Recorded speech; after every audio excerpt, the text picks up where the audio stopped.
ಹೂವು ಯಾರ ಮುಡಿಗೋ ಭಾಗ 133. ಪಂಕಜ್ಗೆ ಕಾಲ್ ಮಾಡಿ ನಡೆದ ಎಲ್ಲ ವಿಷಯವನ್ನು ತಿಳಿದುಕೊಂಡ ರಾಹುಲ್ ಮತ್ತು ನಿತಿನ್ ಇಬ್ಬರು ಮಧ್ಯರಾತ್ರಿ 1 ಗಂಟೆಯ ವೇಳೆಗೆ ಹಾಸ್ಪಿಟಲ್ಗೆ ಬಂದರು. ಪಂಕಜ್ ಪ್ರೀತಮ್ ತಮ್ಮ ಮಾತು ಮುಗಿಸಿ ಇನ್ನೇನು ವಾರ್ಡ್ ಒಳಗೆ ಬರಬೇಕೆನ್ನುವಷ್ಟರಲ್ಲಿ ರಾಹುಲ್ ನಿತಿನ್ ಕೂಡ ಬಂದರು. ರಾಹುಲ್, ಪಂಕಜ್, ವಿಕ್ರಮ್ ಹೇಗಿದ್ದಾನೆ, ಪ್ರಜ್ಞೆ ಬಂತಾ ಎಂದ ಆತಂಕದಲ್ಲಿ. ನಿತಿನ್ ಸೀದಾ ವಾರ್ಡ್ ಒಳಗೆ ಹೋದ. ಪಂಕಜ್, ನಿದ್ದೆ ಬರೋ ಇಂಜೆಕ್ಷನ್ ಕೊಟ್ಟಿದ್ದೀನಿ, ಮಲಗಿದ್ದಾನೆ. ಈ ಸ್ಥಿತಿಯಲ್ಲಿ ಅವನು ಎಚ್ಚರವಾಗಿರೋದು ಸರಿಯಲ್ಲ. ಸ್ವಲ್ಪ ಗಂಟೆಗಳು ನಿದ್ದೆ ಮಾಡಿದರೆ ಆಗಿರೋ ನೋವು ಸ್ವಲ್ಪನಾದರೂ ಕಮ್ಮಿ ಆಗತ್ತೆ ಎಂದ. ಎಲ್ಲರೂ ಒಳಗೆ ಬಂದರು. ಪಂಕಜ್ ರಾಹುಲ್, ನಿತಿನ್, ಇವನೇ ಜಗನ್ ಎಂದು ಪರಿಚಯ ಮಾಡಿಸಿದ. ಆದರೆ ಇದ್ಯಾವುದರ ಅರಿವಿಲ್ಲದೆ ಜಗನ್ ವಿಕ್ರಮ್ ಮುಖವನ್ನೇ ನೋಡುತ್ತಾ ಕುಳಿತಿದ್ದ. ಅದನ್ನು ಗಮನಿಸಿ ಅವನ ಭುಜವನ್ನು ಅಲುಗಿಸಿದ ಸಂಜಯ್, ಜಗನ್, ನಿನ್ನನ್ನ ರೌಡಿ ಅಂತ ಯಾರು ಹೇಳಿದ್ದು? ನನಗೆ ನಿನ್ನ ನೋಡಿದರೆ ಹಾಗನ್ನಿಸಲ್ಲ. ನಾನು ನಿನ್ನ ಬಗ್ಗೆ ತುಂಬ ಕೇಳಿದ್ದೆ. ನೀನು ತುಂಬ ಚಾಣಾಕ್ಷ. ಅಪರಾಧ ಮಾಡಿದರೆ ಅದರ ಸುಳಿವು ಕೂಡ ಸಿಗದೇ ಇರೋ ಹಾಗೆ ಮಾಡ್ತೀಯ. ತಂದೆ ಭೈರವನಿಗಿಂತ ಅವನ ಮಗ ತುಂಬ ಕ್ರೂರಿ ಅಂತೆಲ್ಲ. ಆದರೆ ನಿನ್ನನ್ನು ನೋಡಿದರೆ ನನಗೆ ಹಾಗೆ ಅನ್ನಿಸಲ್ಲ. ಯಾಕೆ ನೀನು ಈ ರೌಡಿಸಮ್ ಫೀಲ್ಡ್ನಿಂದ ಹೊರಗೆ ಬರಬಾರ್ದು ಎಂದಾಗ ಜಗನ್ ನಗುತ್ತಾ, ಸರ್, ನನಗೆ ಈ ಅಪರಾಧಗಳನ್ನು ಮಾಡೋಕೆ ಇಷ್ಟ ಇರಲಿಲ್ಲ, ಈಗಲೂ ಇಷ್ಟ ಇಲ್ಲ ಸರ್. ಆದರೆ ಅನಿವಾರ್ಯವಾಗಿ ನಾನು ಈ ಫೀಲ್ಡ್ಗೆ ಬರಬೇಕಾಯಿತು. ಮೇಲೆ ಹೊರಗೆ ಬರೋದು ತುಂಬ ಕಷ್ಟ. ನಾವು ಅದನ್ನು ಬಿಡ್ತೀವಿ ಅಂದರೂ ಅದು ನಮ್ಮನ್ನು ಬಿಡಲ್ಲ. ಅಪ್ಪನಿಗೆ ತುಂಬ ಜನ ಶತ್ರುಗಳಿದ್ದಾರೆ. ಅವರಿಂದ ನಮ್ಮನ್ನು, ನಮ್ಮ ಫ್ಯಾಮಿಲಿನ ಕಾಪಾಡ್ಕೋಬೇಕು ಅಂದರೆ ನಾನು ಇದನ್ನು ಮುಂದುವರಿಸಲೇಬೇಕು. ಆದರೆ ಇದುವರೆಗೂ ನಾನಾಗೆ ಯಾವ ಕ್ರೈಮ್ ಮಾಡಿಲ್ಲ. ಕೆಲವು ಸಂದರ್ಭ ನನ್ನ ಕೈಲಿ ಅಪರಾಧ ಮಾಡಿಸ್ತು. ಈಗ ನಾನು ಅದರಿಂದ ಹೊರಗೆ ಬರಬೇಕು ಅಂದರೂ ಬರೋದಕ್ಕೆ ಸಾಧ್ಯನೇ ಆಗಲ್ವಲ್ಲ ಅನ್ನೋ ನೋವು, ಭಯ ಎರಡೂ ಕಾಡ್ತಿದೆ ಎಂದ ಬೇಸರದ ಧ್ವನಿಯಲ್ಲಿ. ಜಗನ್ ಮಾತು ಕೇಳಿ ಪಂಕಜ್, ನೊಂದ್ಕೋಬೇಡ ಜಗನ್, ನೀನು ಇದನ್ನೆಲ್ಲ ಬಿಟ್ಟು ದೂರ ಉಳಿತೀಯ ಅಂದರೆ ಅದಕ್ಕೂ ಒಂದು ದಾರಿ ಇದ್ದೇ ಇರತ್ತೆ ಎಂದಾಗ ಪ್ರೀತಮ್, ಹೌದು ಜಗನ್, ನೀನು ನಿನ್ನ ತಂದೆ ಮಾಡಿದ ತಪ್ಪುಗಳನ್ನು ಒಪ್ಕೊಂಡು ಪೊಲೀಸ್ ಹತ್ರ ಸರೆಂಡರ್ ಆದರೆ ಸ್ವಲ್ಪ ವರ್ಷಗಳ ಶಿಕ್ಷೆ ನಂತರ ಹೊರಗೆ ಬಂದು ನೀವು ನೆಮ್ಮದಿ ಜೀವನ ನಡೆಸಬಹುದು ಎಂದಿದ್ದಕ್ಕೆ ಜಗನ್, ಇದನ್ನೆಲ್ಲ ನಾನು ಯಾವಾಗಲೂ ಯೋಚನೆ ಮಾಡಿದ್ದೀನಿ ಸರ್. ಆದರೆ ಅದು ಸಾಧ್ಯ ಅಂತ ನನಗೆ ಅನಿಸಲ್ಲ. ನಾವು ಸರೆಂಡರ್ ಆಗಿ ಜೈಲ್ಗೆ ಹೋದರೆ ಫ್ಯಾಮಿಲಿಗೆ ಶತ್ರುಗಳಿಂದ ತೊಂದರೆ ಆದರೆ ಅವರನ್ನು ಕಾಪಾಡೋರು ಯಾರು? ನನಗೆ ಅಕ್ಕ, ಮಗು, ಭಾವ, ಅದಲ್ಲದೆ ಒಬ್ಬಳು ತಂಗಿ ಇದ್ದಾಳೆ. ಅವರನ್ನೆಲ್ಲ ಅಲ್ಲ, ಅಪ್ಪನ್ನ ಕೂಡ ಅಪಾಯದಿಂದ ಕಾಪಾಡೋ ಹೊಣೆ ನನ್ನ ಮೇಲಿದೆ. ಯಾರಿಂದ ಯಾವಾಗ ಅಪಾಯ ಬರುತ್ತೋ ಅನ್ನೋ ಭಯದಲ್ಲೇ ದಿನ ಕಾಲ ತಳ್ಳಬೇಕು. ನೀವು ಹೇಳೋದು ಸರಿ ಅನಿಸುತ್ತೆ. ಎಷ್ಟು ದಿನ ಅಂತ ಇಂಥ ಜೀವನ ಮಾಡೋದು? ಒಂದು ದಿನ ಕೂಡ ನೆಮ್ಮದಿಯಾಗಿ ನಿದ್ದೆ ಮಾಡಿಲ್ಲ, ಊಟ ಮಾಡಿಲ್ಲ, ಮನೆಯವರ ಜೊತೆ ಕೂತು ಕಾಲ ಕಳೆದಿಲ್ಲ. ಅಕ್ಕನ ಮಗುಗೆ ಆಗಲೇ 6 ತಿಂಗಳು ತುಂಬಿದೆ. ಇಷ್ಟು ದಿನ ಆದರೂ ಒಂದು ದಿನ ಕೂಡ ಮಗುನ ಎತ್ತಿ ಮುದ್ದಾಡಿಲ್ಲ. ಸರೆಂಡರ್ ಆಗೋಕೆ ಅಪ್ಪ ಒಪ್ಕೋಬೇಕು. ಅವರು ಅಷ್ಟು ಸುಲಭವಾಗಿ ಇದಕ್ಕೆಲ್ಲ ಒಪ್ಪಲ್ಲ. ನಿಮ್ಮ ಮಾತು ಕೇಳಿದ ಮೇಲೆ ನನಗೆ ಸರೆಂಡರ್ ಆಗೋದೇ ಸರಿ ಅನ್ನಿಸ್ತಿದೆ. ಅಪ್ಪ ಏನಾದರೂ ಹೇಳಲಿ, ನೀವು ಹೇಳಿದ್ದನ್ನು ನಾನು ಖಂಡಿತ ಮಾಡಿಯೇ ಮಾಡ್ತೀನಿ. ಅದೆಲ್ಲಕ್ಕೂ ಮುಂಚೆ ವಿಕ್ರಮ್ ಸರ್ ಲೈಫ್ ಸರಿ ಹೋಗಬೇಕು, ಅದೇ ನನ್ನ ಮೊದಲ ಜವಾಬ್ದಾರಿ ಎಂದವನ ಭುಜದ ಮೇಲೆ ಕೈ ಇಟ್ಟ Sanjay, really Jagan, you are good hearted person.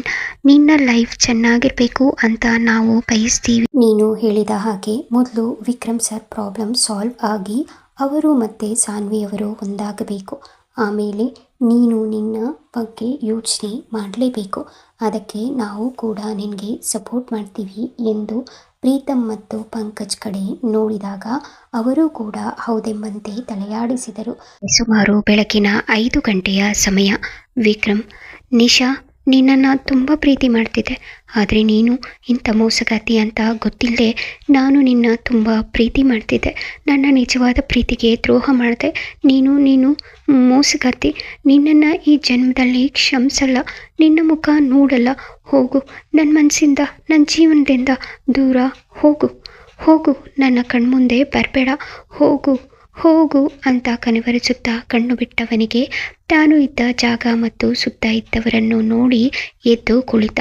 ನಾನು ಇಲ್ಲಿಗೆ ಹೇಗೆ ಬಂದೆ ಪಂಕಜ್ ನೀವು ಎಲ್ಲರೂ ಇಲ್ಲಿ ಎಂದಾಗ ಪಂಕಜ್ ವಿಕ್ರಮ್ ರಿಲ್ಯಾಕ್ಸ್, ಜಾಸ್ತಿ ಟೆನ್ಷನ್ ಮಾಡ್ಕೋಬೇಡ, ನಮಗೆ ಎಲ್ಲ ವಿಷಯ ಗೊತ್ತು ಎಂದಾಗ ವಿಕ್ರಮ್ ನಿಮಗೆ ಈ ವಿಷಯ ಹೇಗೆ ಗೊತ್ತಾಯಿತು ಎಂದ ಆಶ್ಚರ್ಯದಲ್ಲಿ. ಆಗ ಪಂಕಜ್ ಎಲ್ಲ ಹೇಳ್ತೀನಿ, ಮೊದಲು ನೀನು ಸಮಾಧಾನ ಮಾಡ್ಕೊ, ಆಗಿದ್ದೆಲ್ಲ ಆಗಿ ಹೋಯಿತು, ಇಷ್ಟು ತಡವಾಗಿ ಆದರೂ ನಿನಗೆ ನಿಶಾ ಏನು ಅಂತ ಅರ್ಥ ಆಯ್ತಲ್ಲ, ಅಷ್ಟೇ ನಮಗೆ ಬೇಕಾಗಿದ್ದದ್ದು ಎಂದ. ಆಗ ವಿಕ್ರಮ್ ಇಷ್ಟು ತಡವಾಗಿ ಅಂದರೆ ನಿಮಗೆ ಈ ವಿಷಯ ಎಲ್ಲ ಮೊದಲೇ ಗೊತ್ತಿತ್ತಾ ಎಂದು ಪ್ರಶ್ನಾರ್ಥಕವಾಗಿ ಪಂಕಜ್ ಕಡೆ ನೋಡಿದಾಗ ಎಲ್ಲರೂ ತಲೆ ತಗ್ಗಿಸಿದರು. ಎಲ್ಲರನ್ನೂ ಕೋಪದಿಂದ ನೋಡಿದ ವಿಕ್ರಮ್, ಅಂದರೆ ನಿಶಾ ಬಗ್ಗೆ ಅವಳು ಎಂಥವಳು ಅಂತ ಗೊತ್ತಿತ್ತು, ನನ್ನ ನಿಶಾ ಎಂಗೇಜ್ಮೆಂಟ್ ಆಗಿ ಮದುವೆವರೆಗೂ ಬಂದರೂ ನೀವ್ಯಾರೂ ನನಗೆ ಯಾವ ವಿಷಯನೂ ಹೇಳಿಲ್ಲ. ಅದು ಅಲ್ಲದೆ ಪಂಕಜ್, ನಾನು ನಿನಗೆ ನಿಶಾ ಬೇರೆ ಹುಡುಗನ ಜೊತೆ ಇದ್ದ ಫೋಟೋ ಕಳಿಸಿದ್ದೆ, ಆಗಲಾದರೂ ನೀನು ನಿಶಾ ಬಗ್ಗೆ ಹೇಳ್ಬಹುದಿತ್ತು, ಯಾಕೋ ಹೇಳಲಿಲ್ಲ, ಅಂದರೆ ನೀನು ನನ್ನ ಜೀವನ ಏನಾದರೂ ಪರವಾಗಿಲ್ಲ ಅಂತ ಸುಮ್ಮನಾದ್ಯಾ, ಹೇಳೋ ಈಗಲಾದರೂ ಮಾತಾಡು ಎಂದಾಗ ಪಂಕಜ್, ತುಂಬ ಸಲ ಈ ವಿಷಯನೆಲ್ಲ ನಿನಗೆ ಹೇಳಬೇಕು ಅಂದ್ಕೊಂಡ್ವಿ, ಆದರೆ ನೀನು ನಿಶಾ ಮೇಲೆ ಇಟ್ಟಿದ್ದ ಪ್ರೀತಿ ನಂಬಿಕೆಯಿಂದ ನೀನು ನಮ್ಮ ಮಾತು ನಂಬದಿದ್ರೆ, ನಮ್ಮ ಸ್ನೇಹ ಹಾಳಾದರೆ ಎಲ್ಲಿ ನೀನು ನಮ್ಮಿಂದ ದೂರ ಆಗ್ಬಿಡ್ತೀಯೋ ಅನ್ನೋ ಭಯದಿಂದ ಸುಮ್ಮನಿದ್ವಿ. ಇನ್ನು ಸುಮ್ಮನೆ ಇದ್ದರೆ ನಿನ್ನ ಜೀವನ ಹಾಳಾಗುತ್ತೆ ಅಂತಾನೆ ನಾವೆಲ್ಲರೂ ಸೇರಿ ಪ್ಲ್ಯಾನ್ ಮಾಡಿದ್ದು ನಿಶಾ ಬಣ್ಣ ಬಯಲು ಮಾಡಿದ್ದು ಎಂದಾಗ ವಿಕ್ರಮ್ ಜಗನ್ ಕಡೆ ನೋಡಿದ. ಆಗ ಜಗನ್, ನಿಶಾ ಅಂತ ನೀಚ ಹೆಣ್ಣಿಂದ ನಿಮ್ಮ ಲೈಫ್ ಹಾಳಾಗಬಾರ್ದು ಅನ್ನೋದು ನನ್ನ ಉದ್ದೇಶ ಮಾತ್ರ ಅಲ್ಲ, ನಿಮಗೆ ಒಳ್ಳೆಯದು ಬಯಸೋ ಎಲ್ಲರ ಉದ್ದೇಶ ಅಂತ ನಿಮಗೆ ಹೇಳಿದ್ದೆ ನೆನಪಿದೆಯಾ ಸರ್? ಆ ಮಾತಿನ ಅರ್ಥ ಇವರೆಲ್ಲರೂ ಅಂತ ಹೇಳಬೇಕು ಅಂದರೆ ಈ ಪ್ಲ್ಯಾನ್ ಮಾಡಿದ್ದೆ ನಿಮ್ಮ ಫ್ರೆಂಡ್ಸ್ ಅಕ್ಷಯ್, ಬೇರೆ ಯಾರೂ ಅಲ್ಲ, ಸಂಜಯ್ ಸರ್ ಫ್ರೆಂಡ್. ನಾನು ಕೂಡ ನಿಮಗೆ ವಿಷಯ ತಿಳಿಸ್ಬೇಕು ಅಂತ ಪ್ರಯತ್ನ ಮಾಡ್ತಿದ್ದೆ, ಆದರೆ ನಾನು ಆಗಲೇ ಹೇಳಿದ ಹಾಗೆ ನಿಮಗೆ ಈ ವಿಷಯ ಹೇಳೋದು ಸುಲಭ ಅಲ್ಲ ಅನಿಸಿತ್ತು, ಟೈಮ್ಗೋಸ್ಕರ ಕಾಯ್ತಿದ್ದೆ. ಮೊನ್ನೆ ನಾನು ನಿಶಾ ಜೊತೆ ಅಕ್ಷಯ್ನ ನೋಡಿದೆ, ಇನ್ನೊಬ್ಬ ಹುಡುಗ ತನ್ನ ಜೀವನ ಹಾಳು ಮಾಡ್ಕೊಳ್ಳೋದನ್ನು ನೋಡೋಕ್ಕೆ ಆಗದೆ ಅವರು ನಿಶಾನ ಮನೆಗೆ ಡ್ರಾಪ್ ಮಾಡಿ ಹೋಗಬೇಕಾದ್ರೆ ಅಕ್ಷಯ್ನ ನಾವು ಅಡ್ಡ ಹಾಕಿ ನಿಶಾ ಜೊತೆ ಯಾಕೆ ತಿರುಗ್ತಿದ್ಯಾ ಅಂತ ಕೇಳಿದಾಗ ಅವರು, ವಿಕ್ರಮ್ ಸರ್ಗೆ ಈ ಹುಡುಗಿಯಿಂದ ಮೋಸ ಆಗ್ತಿದೆ, ಅದು ಅವರಿಗೆ ಗೊತ್ತಿಲ್ಲ, ಅದಕ್ಕೆ ಅವಳ ನಿಜವಾದ ಗುಣ ಏನು ಅಂತ ಅವರಿಗೆ ಗೊತ್ತು ಮಾಡಿಸ್ಬೇಕು ಅಂತ ಪ್ಲ್ಯಾನ್ ಮಾಡ್ತಿದ್ದೀವಿ ಅಂದರು. ನನಗೂ ಅದೇ ಬೇಕಿದ್ದರಿಂದ ನಾನು ಕೂಡ ಇವರ ಜೊತೆ ಸೇರಿಕೊಂಡೆ ಅಷ್ಟೇ, ಈ ಎಲ್ಲ ಪ್ಲ್ಯಾನ್ ಮಾಡಿದ್ದೆ ಇವರು, ನಿಮ್ಮ ಫ್ರೆಂಡ್ಸ್.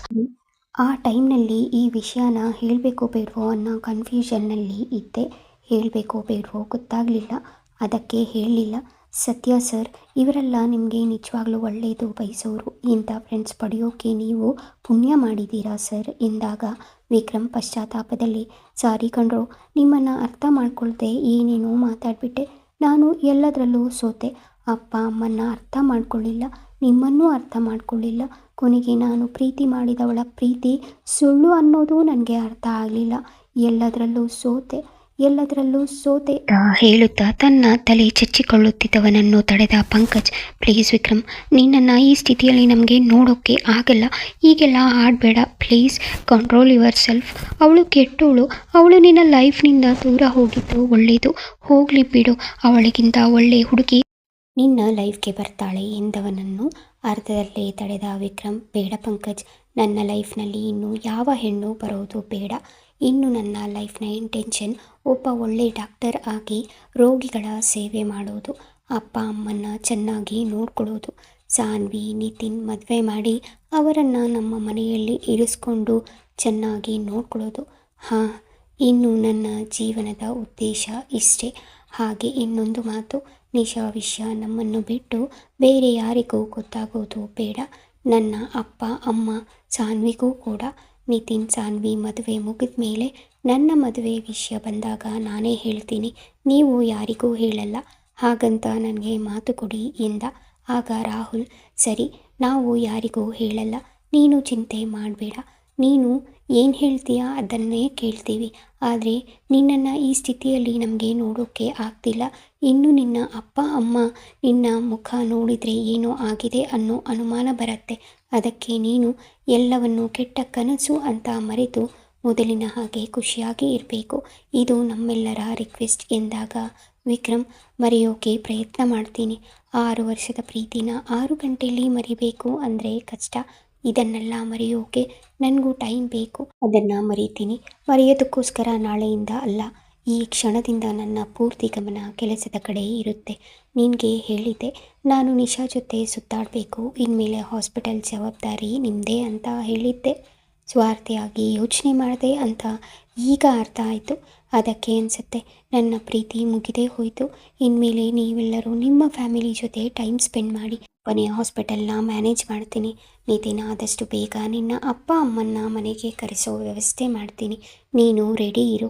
ನಾಳೆಯಿಂದ ನಿತಿನ್ ಸಾನ್ವಿ ಮದುವೆ ಕಡೆ ಪೂರ್ತಿ ಗಮನ ಹರಿಸ್ತೀನಿ ಎಂದ.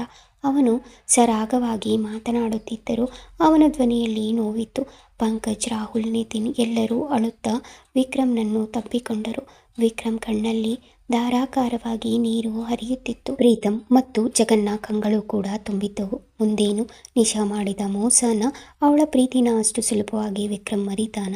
ತಿಳ್ಕೋಬೇಕಾ? ಕತೆಗಾಗಿ ಕಮೆಂಟ್ ಮಾಡಿ. ಕತೆಯ ಬಗ್ಗೆ ನಿಮ್ಮ ಅಭಿಪ್ರಾಯ ತಿಳಿಸಿ. ನಿಮಗೆ ಈ ಕತೆ ಇಷ್ಟವಾದಲ್ಲಿ ದಯವಿಟ್ಟು ಸಬ್ಸ್ಕ್ರೈಬ್ ಮಾಡ್ಕೊಳ್ಳಿ, ಲೈಕ್, ಶೇರ್ ಮತ್ತು ಕಮೆಂಟ್ ಮಾಡಿ. ಧನ್ಯವಾದಗಳು.